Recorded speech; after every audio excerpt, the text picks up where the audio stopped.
Hey guys, welcome to our channel. And if you want to use an image or set it as your desktop background that you have downloaded from the internet, from your browser, from any other sources, then this video is for you. So for example, this is a picture that I want to set it as a background of my desktop. So we are going to download this. Simply click on this download button and we are going to download it here. So as you can see, we have just downloaded here. You can see the image, and so first thing you have to do is, let me show you. You have to go to the file manager and it is probably on download. Here it is. So you have to find the file. So sometimes if you download some images or any other resources from the internet, then you can find it in the download section.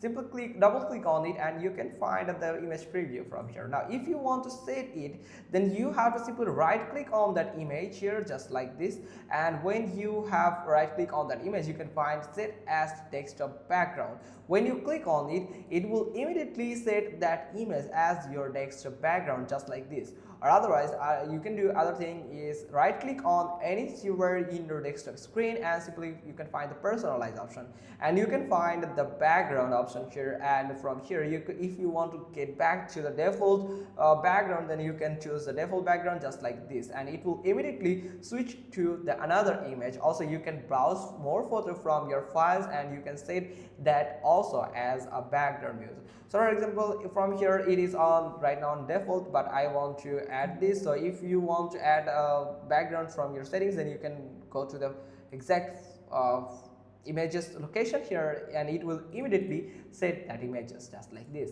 And if you want to personalize everything, for example, let me show you. Sorry for that. This one actually, yes, just like this.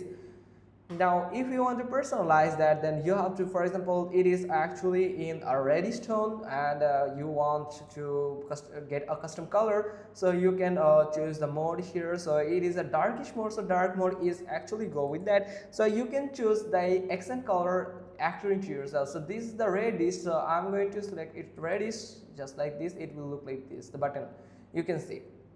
Also you can find different tones here of that color. So this color is pretty cool, that is actually matching with this weather, and you can also find a few more color custom colors that you can get the preview and you can save it as this.